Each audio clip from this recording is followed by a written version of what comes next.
Kia ora, and welcome to our final episode of Youth Voices Action's Coerce the System, Not Each Other. Today, we are bringing together political voices from across Aotearoa to engage in a much-needed conversation on sexual harm, accountability, and systemic change. My name is Ara, and I will be your co-host today with Sam Troth. Just a quick note, we did invite all parties, but Te Pāti Māori didn't respond and the Green Party were unable to attend. However, we did manage to get the 4 other parties here, and we are very grateful to be joined by National's Sam Uffendow. He is in his second term as MP for Tauranga and is the chair of Parliament's House Select Committee. Taneti is Senior Labour MP since 2017 and has served as Minister of Education, Internal Affairs and Women. Jamie Arbuckle is List MP for New Zealand First, serving on select committees such as Justice and Social Services. And Laura McClure for the ACT Party. She is a List MP and sits on various committees such as Social Services, Foreign Affairs, and Defence and Trade. First of all, thank you all for taking the time to sit down with us today, so let's get into it. Jan, you're up first. What's your personal stance on sexual offending, particularly against young people? It's absolutely abhorrent. I don't know that there's anything else to say to that other than that it's just so awful and just, as I say, abhorrent. Do you believe serious change is needed in this space? Yes, absolutely. Both in legislative, but I also think in cultural change as well. Yes, I agree there. Is there any specific changes or actions you and your party will take? Yes, I can talk about some of the changes that we would take. Of course, we're not talking about commitments and that just yet, but I can talk about the fact that we've already committed to change in the social media area of this, and we are looking at changes in consent, the laws around consent, but also the consent education. It's something that I'm really passionate about, is that we do need to do a lot of work around this in the education sphere. We need really good guidelines for our teachers. We need to look at consent education, I believe, as being mandatory, but that's something that needs to go to a national conversation. But it is an area that as a party we have already committed to, and that we were doing work in that area. Would Labor kind of commit to a definition around consent in legislation, as there's no written definition of consent, but there is that list of what consent isn't?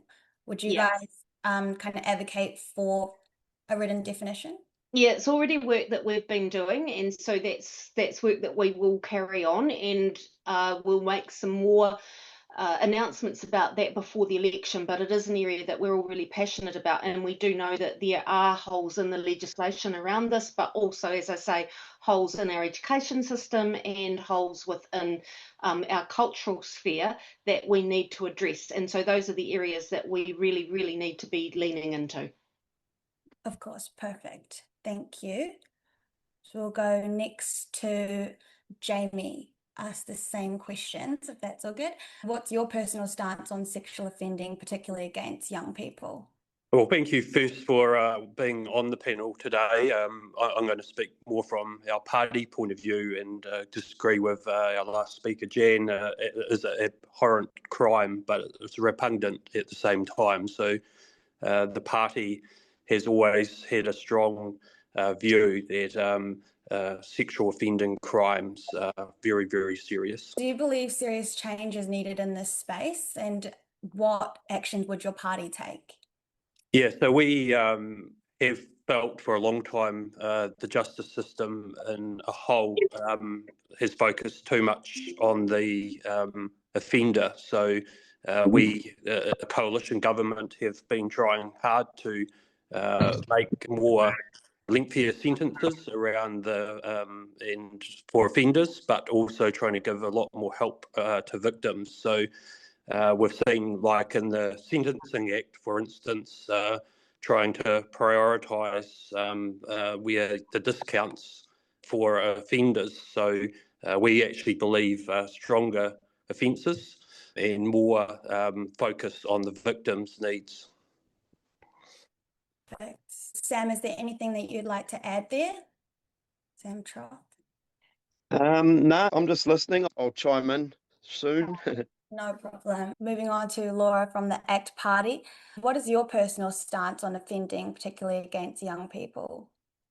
Yeah, I guess I'm just going to echo what everybody else has said. I think it's absolutely probably the worst thing that we can do in our society, and it's a national shame. Like, we have horrific statistics in this space, and our young people really are our future. And I think it's horrible when it happens to anybody, of course, but it very much so our young people is absolutely disgusting.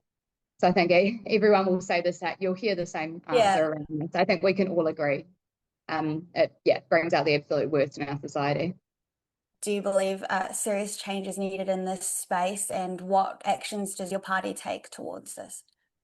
Yeah, like, absolutely. I think we definitely need like much tougher sentencing. Like, being the ACT Party, you'll know that we're quite tough on crime, and particularly putting the victims first. And like Jamie mentioned, there has been some work with this coalition to strengthen the rights of victims, but the whole system really is against the victim from the very get-go. I mean, we're extremely underreported. I talk to health professionals all the time that some of them don't even recommend people going through the system because it's that far against you right from the get-go. So I think we need like serious change. I think we need to look at other options around how we address this kind of crimes within the justice system.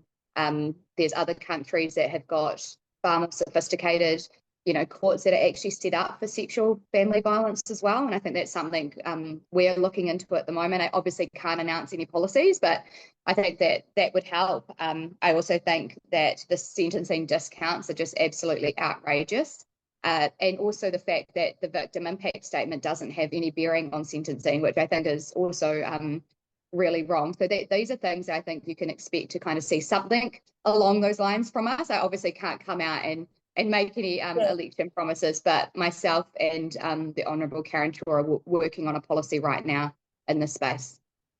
Okay, thank you for the insight into that and yourself and your party. Moving on to Sam from National. Again, what's your personal stance on sexual offending, particularly against young people, and do you believe that serious change is needed? Well, good morning, Ara, and thank you to you and Sam and Erica for having us. I echo what everyone else has said, that sexual offending against young people is intolerable. We have far too much of it in this society, and we need to be doing more, both from a criminal justice perspective, from strengthening the rights of the victims, and an education perspective to significantly reduce the harm. I, like some of you, will have young children, and 2 daughters and a boy, and they will be in their adolescence not too far away, and this sort of stuff scares the life out of me, as it does a lot of parents. The government has done a fair bit in this space. Yes, there is more to do, but you've seen the Justice Committee being incredibly busy. We've had victims of sexual violence legislation gone through to mandate that all complaints receive automatic name suppression, and that suppression for the offender is only granted if the victim agrees.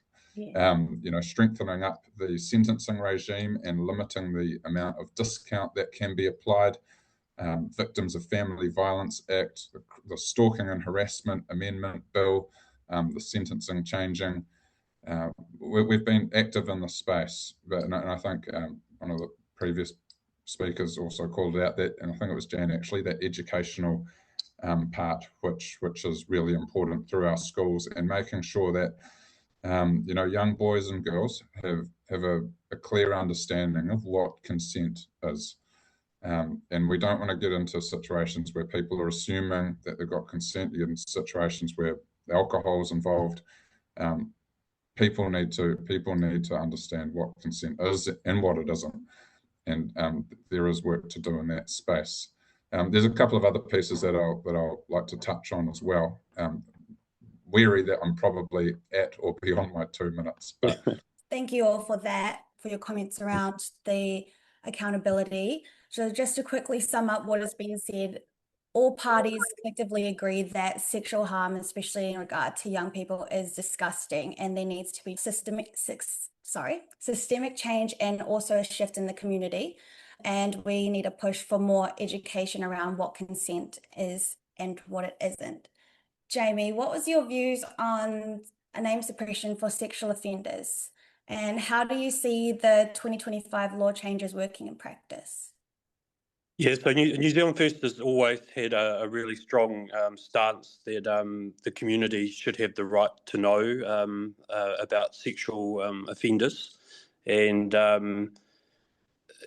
like we have always advocated through the time that the community needs to be kept safe, and so keeping name suppression again, concentrating on the victims, and in this case, our wider communities. It's important that that people are aware. So again, that's really around the knowledge and keeping the safety of just not the victims, but the wider community. How do you see the 2025 law changes working in practice? Well, it is going to help because it gives tougher sentencing. So our view is people that are offending, and especially at this most serious level, if they're kept away from the community and away from victims, that is the best approach. We get to points where offending gets so serious that the best thing for the wider community is actually a sentence, and a long sentence. And New Zealand First has again always advocated for longer sentences, and we have also introduced other pieces of legislation with our coalition partners around 3 strikes. And that really is to indicate to offenders that there are serious consequences, and going through your first to second strike from having no ability of parole to a 3rd strike where you are going to get the full sentence that is possible. And I think New Zealand First has always had issues with minimum. Like a lot of times, the sentences end up being very small. They get, as we've talked about, the discounts. So actually, something going forward is actually trying to introduce mandatory sentencing.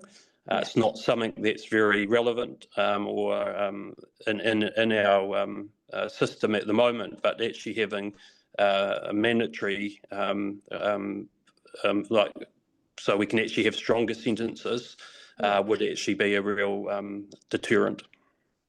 Thank you, Jamie, for that. Moving on to Jan from the Labour Party.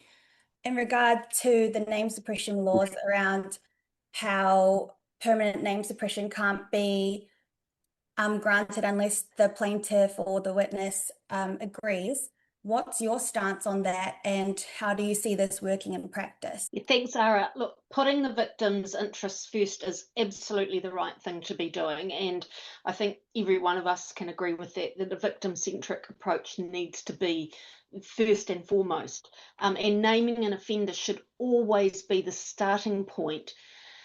But a blanket veto might harm other victims, and so some discretion is needed in that case, and I hope that the discretion is taken into account, because there might be multiple victims with different views, and multiple victims might even occur within the same family. And so it's really important that if we're talking about a victim-centric approach, then we need to look at all the victims that have been harmed by anyone. So it's a really complex and really, really difficult situation because of the fact that you're not just talking about one person in many of these cases, you're talking about a number. And so it's ensuring that the rights of all people are taken account. You know, this is something that's going to bear out over time, but it is something that needs really close consideration and close monitoring to see what the unintended consequences might be of giving that blanket veto because of, as I say, the number of people that are involved in this. So sometimes, while the naming of the offender, as I said, should always be the starting point, sometimes there are very good reasons to need to justify that suppression, and it's generally because there are other victims involved. Do you have any thoughts around for young survivors under 16?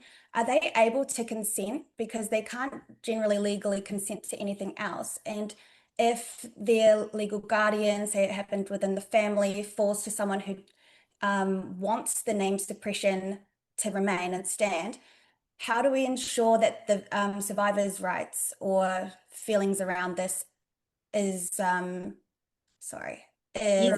represented properly? Yeah, look, that's a really, really good point. And that's where Lawyer for Child is incredibly important in this situation. And I've been speaking to people around this very instance in recent times, saying that that needs to be a big focus of the training in Lawyer for Child, because we need to make sure that the voice of that young person is heard, but it's an informed voice of that young person. And in my experience, and I've had experience of many times where Lawyer for Child has come in, is that they've been incredible people. But I've also heard, not in my instance, but I've heard some horror stories too. So we've got to make certain that that role is given great magnitude in the whole situation, so that that voice of that young person is an informed voice and is heard at all times. So yeah, really, really critical role that I'm not certain that we've understood in the past how critical that is.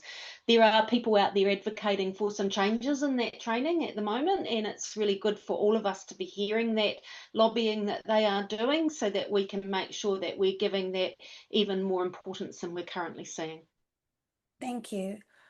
Laura, what would your views on name suppression for sexual offenders be, and how do you see the 2025 law changes working in practice? Yeah, look, I think it is a great start. Absolutely, if a victim and those associated with the victim want the name suppression to be lifted, I think that's absolutely fair. And I think it's our rights to have, to be able to at least have some feeling of like that immediate relief that things aren't being swept under the carpet, because part of this comes back to that culture piece. And if we're even in our judicial system, we're saying this is going to be secretive, it doesn't help with that society culture, or the cultural part of trying to bring the voices of the victims and survivors forward in the first place. So yep, I think it's a good step forward. I echo a little bit of what Jan said. There can be some unintended consequences with that if there are particularly obviously the family associated with the offender. There could be, you might not have anything to do with a family member that could be one of the offenders, and that could really go on to potentially affect you as well. So I do think there is that risk, and there is the risk of other potential victims there as well, that then it becomes obvious who the perpetrator was. But I think on the whole, if it is the survivor is wanting this, I think that, and the community have a right to know, and I think that we should always go for that as a starting point. Do you have any ideas around possible checks and balances that could be put in place to kind of mitigate that? I think that it's already been quite well thought through at this point. I'm quite interested to see how it actually pans out. But in saying that, I think the best thing that we can do is have like a review period, so we can actually ensure that this, it is actually working as intended, and there are no unintended consequences from it. And so I think I'm not actually sure if there was someone else that might be on the Justice Committee might know if there was some kind of 12 to 2-year review in place, but I would say that would be a really good idea, or any government should be looking at that, just to make sure it is actually working as intended. Yeah, I agree. A review would be a very positive thing for the legislation. To Sam, what would your views on name suppression for sexual offenders be, and how do you see the 2025 law changes working in practice? Well, I think the 2025 law changes were positive.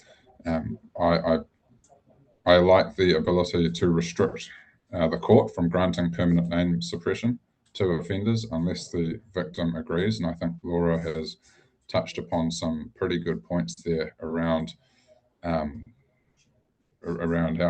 things work and how a system can hide or cover up. I mean, if people have a right to know if someone is a sexual predator, right? If they're a sexual offender, people should know who that is, because people need to be able to keep themselves and their loved ones and others safe. Around sentences, I agree with the changes that the government has made, with stronger sentences, putting a discount limit of 40% in there. I mean, look, I think when someone breaks the law, especially when it's relation to sexual offending, they should go away to prison. Yes, there may be a rehabilitative aspect, or there should be when they're in prison, to make sure that they are significantly less likely to offend, but society should send them to prison in a punitive fashion because society strongly condemns what the perpetrator has done. And that message needs to be clear. Secondly, you're also keeping people who are likely to commit crimes off the streets. And we've seen stronger sentences under this government. And that's one of the reasons why we now see 49,000 fewer victims of violent crime per year in New Zealand. A lot of that is because those violent offenders are not on the streets to commit those offences. I wanted to touch upon a case in Tauranga, and Jan will remember this as well.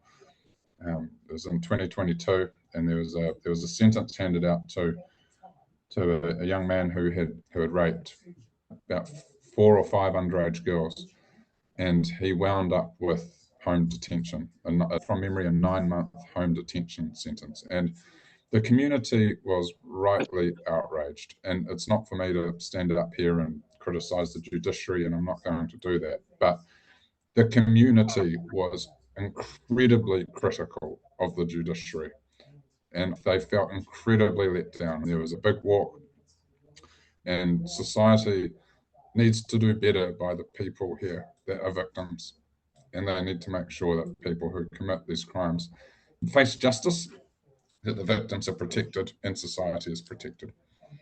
Yeah, I remember that case. That was young guy Jaden.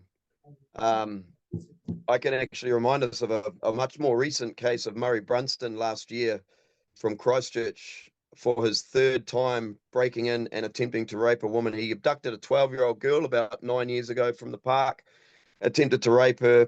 He then broke in, once he was released from that prison sentence, broke into another woman's house, sexually assaulted her, and was attempting to rape her when someone else stopped him. And then as recently as his charges were September last year. So he was eligible for preventative detention, and technically under the new 3 strikes law, he should have got it. He got 2.5 years prison. And I can also give you an even more recent example of miscarriage of justice, which was Howard Temple from Gloriavale was sentenced to just over 2 years and in direct contact with 3 of the 6 survivors from his horrific offending. He was sentenced to just over 2 years in prison, but was given leave because of his, they'd lodged an appeal and were saying that he was too old to go to jail. He's just had that overturned and given home detention. And this is for the continuous long-term rape and molestation of 6 girls that came forward, or 6 women. So, I mean, we can find much more recent examples of huge miscarriages of justice than that young guy Jaden from Tauranga. Like, this is what I do. I see these cases and I do videos on them. I share the content on my page and I support survivors. And every single case I'm seeing is a joke. I mean, we all know Mick Skimmings, obviously, 9 months home detention, still gets all his super, all the rest of it, an absolute joke. I'm seeing on the daily, I'm seeing cases of people with possession of child sexual abuse material, online harm, being given home detention. Yeah, I think the biggest problem is that the judge in Otago has his own values, his own principles, and his own way of dealing with it. And then the judge in Auckland has got a totally different set of morals, principles, and ways of dealing with it. And there's no, as I think it was you that said before, Sam, or maybe you, Jamie, minimum mandatory starting lines. We've got these maximums, and then we work down from them and add all these discounts, where we should be starting at a minimum. And I've actually got a petition in front of the Justice Committee at the moment for minimum mandatory 8-year sentences for sexual offending, that Laura is actually supporting, which we're extremely appreciative of, Laura. But I think I don't know. Like, what I know is that the response I get from the general public is obviously very anti the justice system, and they are angry, and people are up in arms, and they are disgusted, and there are even quite good questions as relation to who are these, or what are these judges doing in their own time, and what kind of behaviors are they partaking in when they're being so lenient, in my personal opinion. Sorry, Sam, I appreciate you jumping in there, and I agree that when you go through this whole process and then you end up with your perpetrator out in 9 months on home detention, it can actually be quite defeating. It doesn't really feel good, of course, for the survivor to see, I've gone through all of this re-traumatizing process for what, 9 months? And I feel like that's a perfect segue into asking Laura, what are your views on sentencing outcomes for offenders, including cases like we've stated around Jaden, where cases in which prison is avoided? Yeah, look, I think it's absolutely outrageous. Exactly as Sam pointed out, that there is multiple cases now. It's not just like an anomaly, but there are multiple cases, and it seems to now becoming like precedence has been set, and it seems to be that they are now, the judiciary is now basically handing down lighter and lighter sentences in this space, and the public are rightly so absolutely furious about this. And the only real way as legislators that we can try and change this is to change the actual law and to have some kind of mandatory sentencing in there, like a mandatory minimum that can't be discounted. Yeah. And I think that is really where we're heading. We shouldn't actually have to head down that track. If you think about it, it should actually be, we know that this type of offending is outrageous. We know how harmful it is. We know the long-term effects. Got a timer going off in the background, some things clicking. But yeah, like, I think I'll just leave it there. But yeah, it's pretty obvious where I stand on this point. Yeah, of course. Jamie, what would your views on sentencing and outcomes for offenders be where where prison is avoided? I think Laura touched on it. I'm aware, our party is aware that the sentencing is something that is highly contentious, and the Sentencing Act, I think the government has tried to having that maximum 40% discount, things like around early pleas, maximum discount of 25%, and you can't get over a 40% discount. So it's super important when we're sitting in the House and pieces of legislation are in front of us that we're actually thinking how that will be interpreted by the judiciary. And I think that's something that going forward, the New Zealand First Party and other parties, we really need to concentrate more on how the actual outcome of those sentences will be interpreted. Thank you. Next, we'll hear from Sam Uffendale from National. What would your views on sentencing and outcomes for offenders, including cases where prison avoided, be? I think, like a lot of people on this call, I get sickened when I see sexual offenders avoiding jail. The minimum mandatory sentences, I agree with Laura's statement that we shouldn't need to have to do these as legislators, but judges are interpreting at sentencing as they are, and handing out the sentences that they are. And if that requires legislators to legislate to put minimum sentences in place that reflect where the community believes that punishment should be, then that's something that we're going to have to consider. And I understand that's currently before the Justice Committee to look at that. But yeah, I share a lot of the sentiments of people who have previously spoken on this point. Awesome. Moving on to Jan Tinetti from Labour. Given Laura has pointed out that healthcare professionals are obviously suggesting that the judicial system isn't necessarily the right way to go, what are your views on sentencing outcomes in cases where prison is avoided? Yeah, look, it's a lot there that I agree with, but I also think it's hard to respond in the abstract, because one of the things when I hear the cases, and I'm very interested in some of these cases, when I feel that emotion as well when I see that they have had light sentences or so-called missing the prison sentences. You know, when I say it's hard to respond in the abstract, I go away and I like to read the judgments involved so that I know all the facts. But first and foremost, the sentencing has to balance accountability, and that's incredibly important. And then going back to those statutory functions of sentencing, that those statutory functions must include the interests of the victim of the offence, denounce the conduct, and send a message to deter the offenders and others. So I always think that the judiciary has to balance that up, and that's really important. You know, you've talked about some home detentions that have been given out, but these are serious offences that we're talking about. Sexual violation is a very, very serious offence, and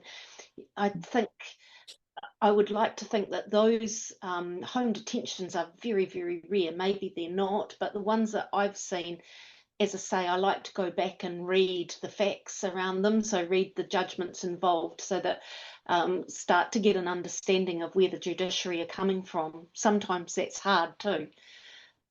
Yes. Yeah, they're very common, unfortunately. And then to see a sentence for sexual offending any longer than 3 years is extremely rare. I mean, I share all articles that I come across, and I'll put them all back together and do a recap probably every fortnight. And it's always at least 2 articles a day. I think the worst was 36 headlines in 15 days, I think. And out of all of those headlines, there won't be, or if there is, there'll be one case of someone getting over 3 years, and the rest, if they are sentencing examples, it's home detention. Time and time again, it's almost become the default of the court is to go, oh yeah, or as I think Laura was saying, the legal, it's like they've set subliminal precedent, and they're like, oh well, what happened last time? Sam, thank you for the work that you do to raise that awareness. Thank you. Thank you. I appreciate that, Jan. Yeah. Thank you. Sam, would you like to jump in and take the lead using your lived experience and survivor stories to talk about the topic of court process and how that impacts survivors? Yeah, sure. I've got 2 examples. I'm going to use my friend's one first. I'm currently supporting her. She currently has a case in front on a male who sexually assaulted her, and she's been going through the court process, and because I'm her support person, she reached out to me, and this guy is on social media. He has quite a large following, and he works with youth. He was going to go on to a podcast. So he's on current charges with name suppression. She doesn't want the name suppression. Her or the prosecution have been arguing it, and the defense have been getting the name suppression extended and extended. She told me he was going to go on a podcast. So I reached out to this podcast guy, and I said, look, you know, you've got a guest coming on. He's on active charges, typical bloke. So he wouldn't take my word. Sorry. I said, obviously this guy's got name suppression, so this can't be shared anywhere else. But this is your confirmation. Long story short, that guy sent it to the perpetrator. The perpetrator went to his lawyer, and now I'm possibly getting done for breach of name suppression, and the victim is being done for breach of name suppression. This is her trying to, so she's being now re-victimized because she's trying to have her voice heard. Which is, you know, I mean, I'm talking to this to her every other day, and she's in tears.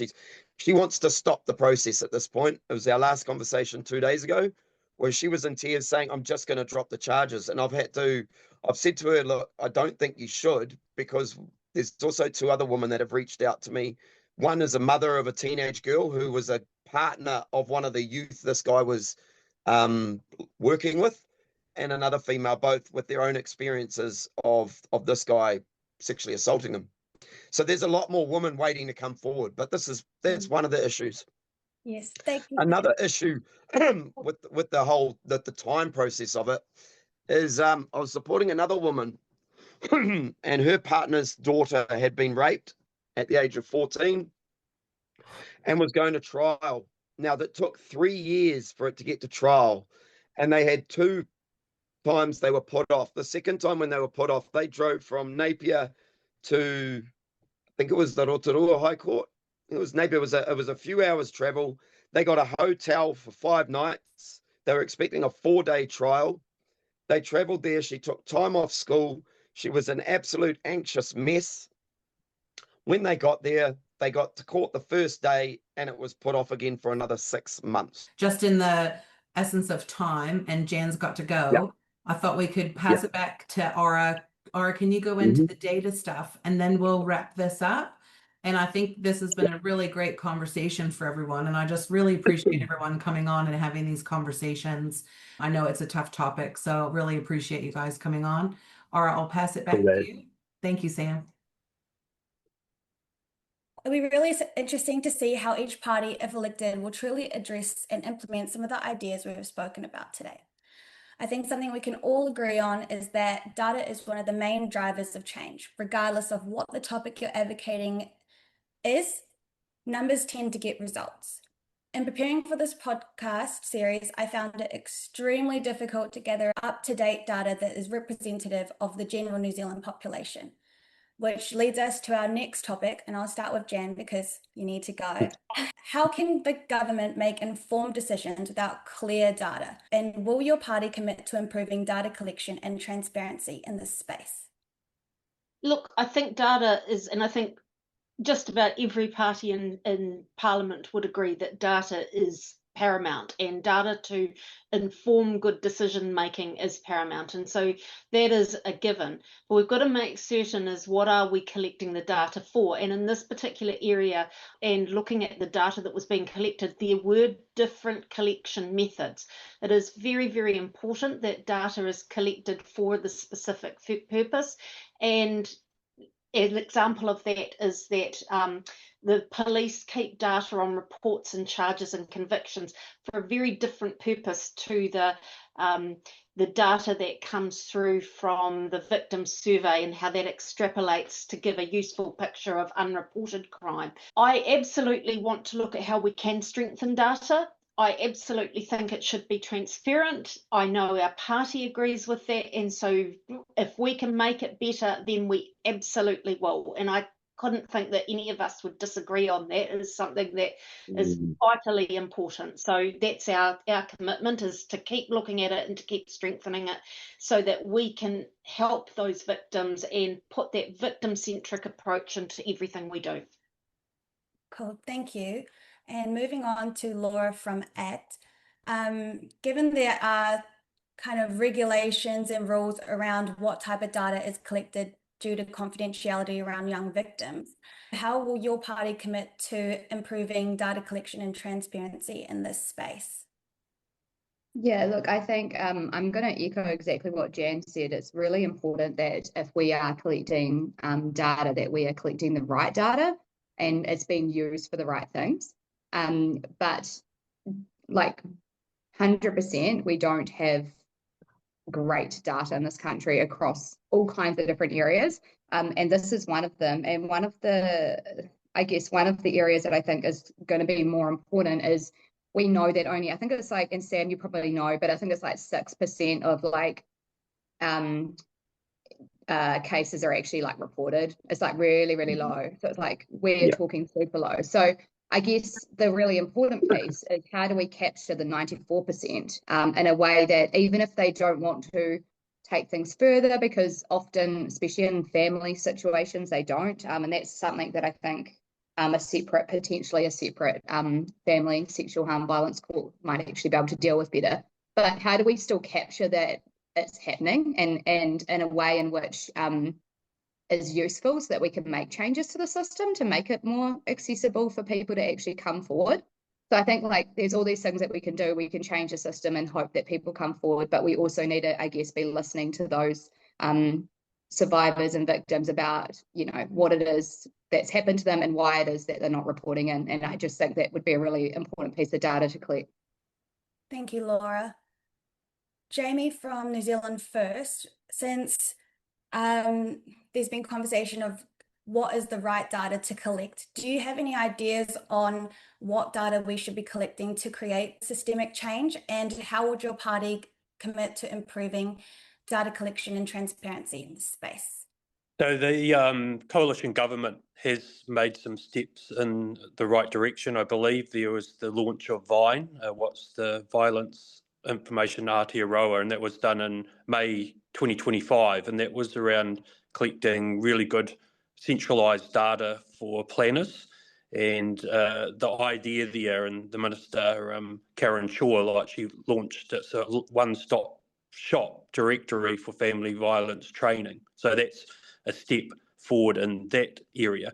I believe we, again, the parties need to come together on this issue. I don't think individually we have the answers, but people that are more specialised in this area, we need to understand what is going to be the most useful data going forward. But I think, as I say, that program around VINE, collecting that data is a very positive way of getting us a clearer direction in the future. But I'll just emphasise also what Laura touched on. We are in a situation here where the majority of sexual offending is never reported, and how we ever can capture the other 94% of offending, that's something we all have to come together and work on. Yes, I definitely agree, because that's where a lot of the gaps are, and that's where the perpetrators are definitely falling through. So thank you for that. Sam, how do you believe that the government can make informed decisions without clear data, and how would your party commit to improving data collection and transparency in this space? Oh, thanks, Ara. Look, we'll all agree that we need more data in this space, and the government's committed to improving data. We have a Minister for Digitising Government, Judith Collins. But we will all on this panel want us to have good, accurate, strong, transparent data across this and across every other thing that government touches, because it enables us to make better decisions. I'll also go to that point that Jamie and others have made around underreporting. You know, and we see it across a range of different things where the reality is a lot worse than what the statistics convey. And, you know, there's a job on us to have better data, but there's also a job on us to create a system that readily enables people who have suffered sexual offences to come forward to report, to be kept safe through that process, to be given timely justice, and then for the perpetrator to be removed from society and given a custodial sentence for a period of time in order to, one, condemn what they have done, and also to ensure that society is a safer place.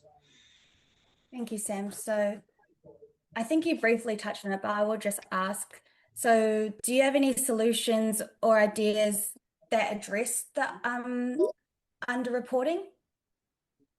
Well, the underreporting, I touched upon it before, is that we need to create an environment where victims of sexual offending can more readily come forward and report and aren't dragged through a judicial process, as Sam alluded to before, where they are victimised all over again, or where they are not given access to timely justice. We all know that, one, there's underreporting, but two, there's actually really low conviction rates in this space as well. And a number of instances where victims are put up on the stand and significantly and humiliatingly cross-examined by defence attorneys, and that puts them off. And Sam gives the example of that 14-year-old girl before, and also his friend, and there's a lot of incentives there, or disincentives for them to continue the process. That's not justice. Yeah. That doesn't help us. So we are working on addressing those areas in the justice process. Yes, there is more work to do, but all political parties are committed to making sure that New Zealand is a safer place and that victims of sexual offending are protected and receive the justice that they deserve. Thank you, Sam. So I think this is a good place to wrap it all up. Thank you so much for all being here today and contributing to such an important conversation. I just want to thank you all for taking the time to join in and have a chat.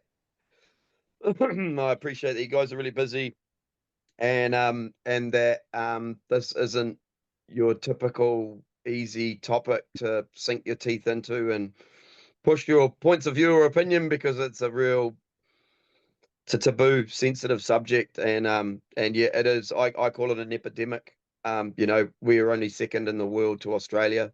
It's 1 in 5 boys, it's 1 in 3 girls, and that's by age 18. Those youth assault rates are higher than the UK and the US, and that's out of the latest Lancet study out of Australia.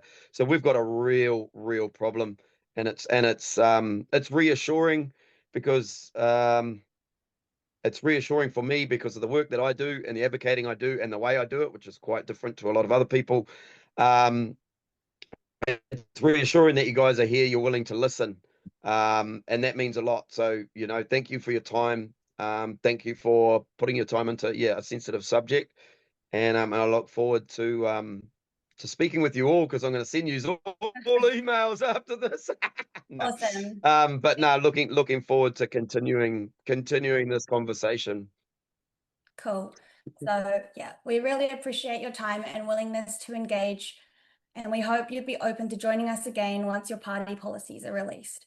A special thank you to Sam Troth for sharing his lived experience and the work he's doing in the road to healing Aotearoa.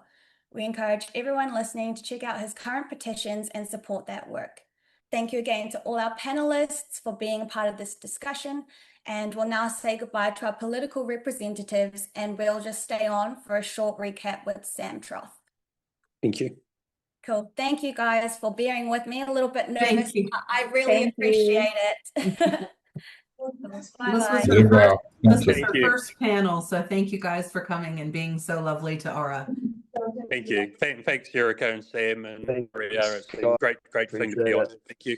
Thank you. Thanks, guys. Thank you. Thank you, Bye. Laura. All right. So how did you guys feel that went? I All got right. flustered. I don't know. I think you did amazing, Aaron. Like, you did so well. Oh, thank you. I appreciate it. You It was did. glitching. Oh, I think you did so well, mate. oh, thank you so much. I think it went good. I don't know. It's those typical politicians, though. Like, you ask, of course, you get the answers they need to give. You know what I mean? Yeah.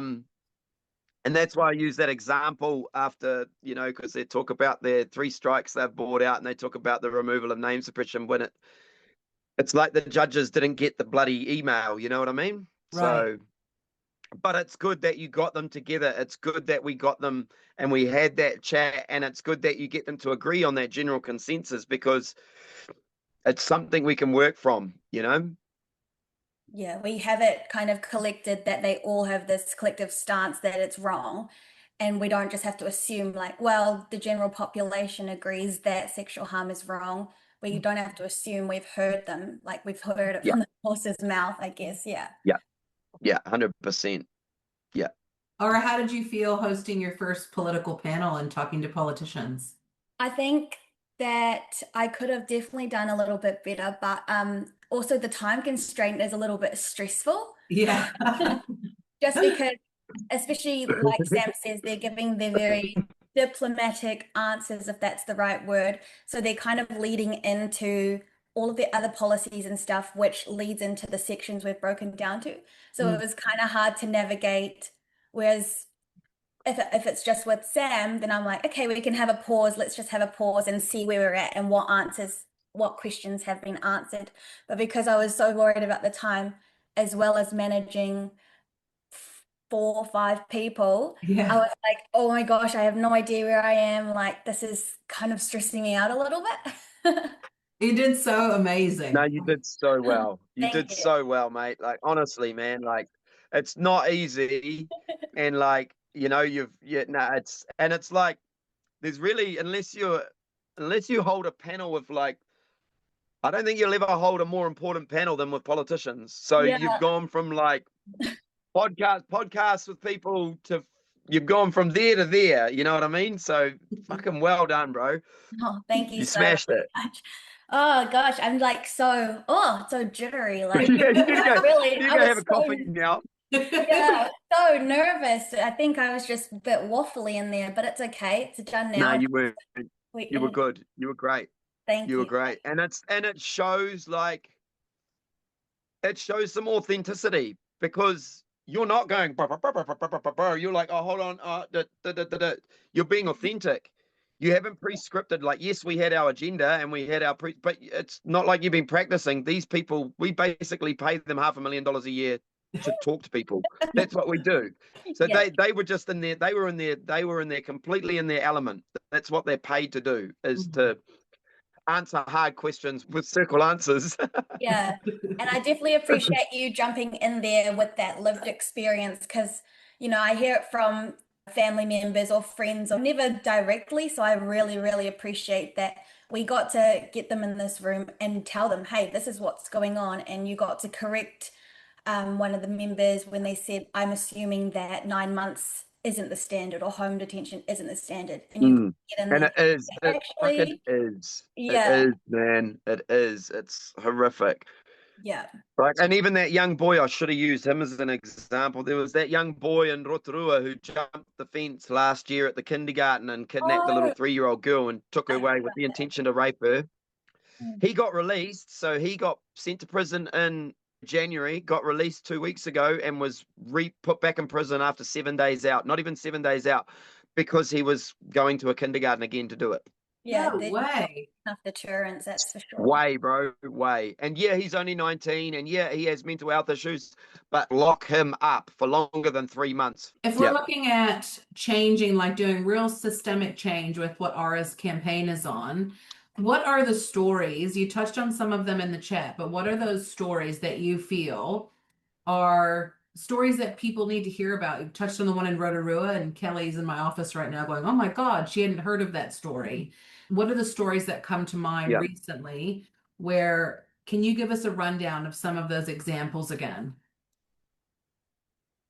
Yeah, so there's Howard Temple, and that was for the rape and sexual assault of 6 girls within Gloriavale. And there is lots more victims. And he was originally given just over 2 years prison with leave to apply for appeal, I think, because he was sentenced to 2 years prison just before Christmas, and then he didn't actually go to prison. So I'm assuming it was a medical appeal or something like that. And at his appeal hearing, it got reduced.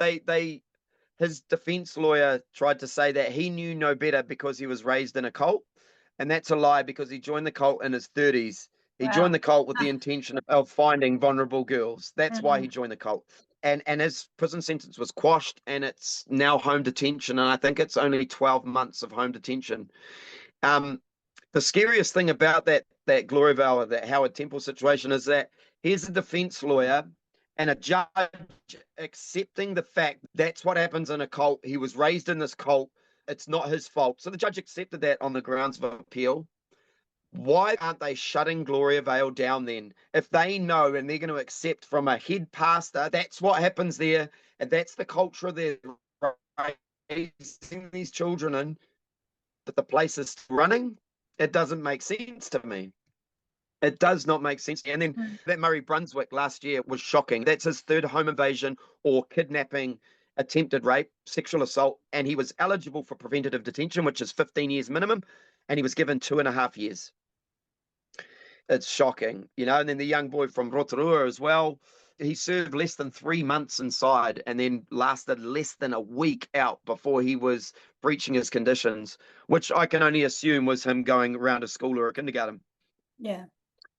That's all the time. The child sexual abuse material one is what really gets me, because even if it is digital, like even if it is AI generated stuff, they're still getting those images from somewhere. That's still the likeness of someone's child. But the reality of it is a lot of the stuff is live streamed and prepaid for, like a Netflix, pay-per-view. Yeah. And these people are getting 9 months, 10 months, 12 months home detention for thousands and thousands of just disgusting videos on their computers. Yeah. It just doesn't make sense. Yeah, I think if we had more time, it would have been really interesting to talk to them about the online and objectionable materials in regard to child sex. Oh, I'm just circling, but the objectionable materials in terms of children and stuff, because like you said, with generative AI and all that stuff, and with social media being such a new space for the law, I think it would have been definitely interesting if we had more time to speak to them on that. Yeah, well, I know that Laura's real hardcore around that. She brought in that private members bill for the deep fakes and stuff like that. Oh yeah. Yeah. So I know that she's cool. She's real cool, Laura. Yeah. She is. She was very on it.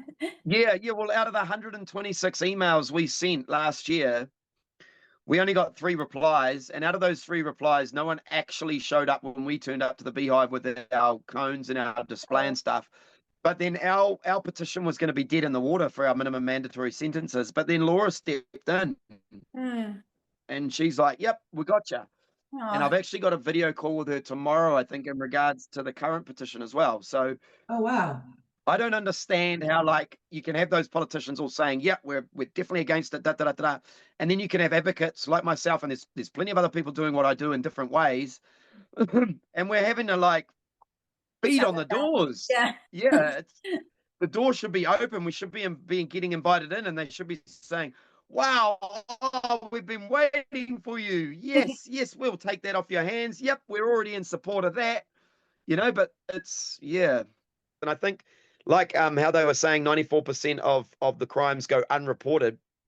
In Australia, there's ads, man. Even on YouTube, I'm watching 4-wheel driving on YouTube in Australia, and consent ads come up. I'm watching the news in Australia on Channel 7 News, and in the normal advertisements, there'll be an advertisement that comes up. Have you experienced sexual harm? Someone you love or someone you know experienced sexual harm? There's help. Call this number. And it's a government number, man. We don't even have that. Like, we do that for drink driving and for all these other things, but we don't have a mainstream media campaign for our biggest issue, which is like, and I think that would remove a lot of the taboo. Like that would, like, we've got to kind of run it up. Suicide was the same thing 10 years ago. No one wanted to talk about suicide in the media. Politics wouldn't talk about it. No one talked about it because they're like, oh, no. When you look at sexual violence, survivors are 10 times more likely to go life. So the biggest demographic, someone who's estranged from a relationship or lost contact with their children. Those are the 2 biggest driving factors for male suicide. Yeah, they go hand in hand. But we don't talk about either of them because, one's sexual violence and the other one's the family court. And we don't talk about it. Yeah, because I forgot to mention, they had that pilot around the sexual violence court pilot, and that was run in Auckland and Whangarei a while ago now. And I think it had pretty good results, but obviously mainly it was that the way in which cross-examination is conducted is still very similar, both in the pilot and outside the pilot. I would like to speak to them more on that. And then I agree with how you said Australia, like Australia comes under a very similar jurisdiction to us. And of course, if they're already doing it, how can we not adopt it into our law? Because it's not like we're making policy like from scratch. There's an outline. We're just copy pasting. Pretty much. It's so simple. Yeah, they can just like literally copy paste. And done. Okay, boom. Let's just change that little logo at the top to the New Zealand one, and we're good to go. Yeah, 1, 2, 3, reading, boom, done. Yeah, pretty much. Yeah, hard out. Hey, what happened Yeah. with the McSkimming case? Like, where's that at now? He's he'll be finished his home detention very shortly, if it's not already. He only got 9 months. I was actually going to interject because he got 55% discount. It was a huge case. I've just seen it's been back in the media recently because he was ordered to pay back the hotel costs for these meetups that he was having with Miss X because she's got name suppression. And I've seen that he hasn't paid that back. So he's made it back into the media. I just want to thank you for coming and being part of that with us. You and Ara keep in touch and we can see where your campaign goes. Like, I'd love to keep this kind of collaboration open and keep watching Absolutely. what you're doing. Yes. Yeah, absolutely. I'd love to. And also, something that I've wanted to do is sort of like, and I'd love to help Ara do it, is if I could find youth survivors and we could do some chats with them, sort of podcasty chats with them, and ask them directly about their experiences, is something that I get lots of people wanting to share their story with me, and I'm like, and they do share it with me, and then they're like, oh, I'd love to, you should do a podcast or you should do this. And I'm like, it's just a lot of work. Yeah. But at the same time, you guys have kind of already got the format for it, really. So all I would have to do is say, actually, yeah, we could do one with the youth voice, blah, Yeah, blah, blah, absolutely. and Yeah, I'd that'd love be to cool. do that, especially because this was like our trial that ended on a very big note. And I have really enjoyed working with you. Like, I don't know, it's very nice and calm. If we had more Yeah. like nice, chill people, I think the podcast format would be very nice. And I'd love to highlight their stories because to reiterate what we've already said today, we get very circle around answers, but how can you ignore us? We'll start publicizing it. We'll start giving them their platform. And you want to talk about ram raids, you want to talk about the homeless. Well, we'll start talking about the real survivors The issues. real issues. Yeah, Yeah. 100%. And even I think another good idea would even be to ask them if they would come on just them. So ask Sam, will you come on just you? And we have a more relaxed, less formatted conversation, and let's talk. Let us hear about your fears as a father. Let us hear about your hopes and dreams for your children, and then let me explain. And then we can jump in and say, well, like, imagine if this happened, or da da da da da, and sort of so kind of like a casual conversation with these politicians, but also then bringing it back to, well, you have the power to stop these fears. You're in a position to do something about it. So what can you do about it? What will you do about it? What can you commit now? Sort of thing. I think that is a good idea because 1 hour for one of them, like obviously they have their time constraints, whatever, it also would benefit them because it kind of humanizes them and Oh, all 100%. of that Of stuff. course. Yeah. Yeah, of course. Like, you could ask them, how was your upbringing? Like, tell us about your childhood. And they might say, they'll give us the John Key story. I grew up in state housing. I was so bloody poor and now I'm a millionaire. Or but whatever. They give us their background, humanize them. Yeah. Yeah, not just this person who every time we see them post something, we either agree with it and go, you're the best, or we go, no, you're full of shit, that doesn't work, or that won't work, because that's all they get. Yeah. That's all we see. So let's humanize them. Let's, I think it'd be freaking cool. Yeah. Because we did 2 survivors, interviewed 2 different survivor stories. One of them wanted to be anonymous. And those conversations I felt were some of the most interesting ones because it was that lived experience, them talking about their own experience. We would love to do more of those kinds of things. If you can find the survivors, we can find the platform. You just need better Wi-Fi. Yeah. I know. Thank you, Sam, for staying on for this short little recap and kind of elaborating and debriefing what stories have been told and debriefing the conversation we have just had. I really appreciate your time and I hope that we can see more collaborations in the future. Oh, thank you so much, guys. And likewise, I really appreciate the opportunity to come on and support you guys' work. I think what you do is amazing, and I can't wait to put together in the future. Thank you guys so much. Awesome. Bye-bye now. Bye. Thank you.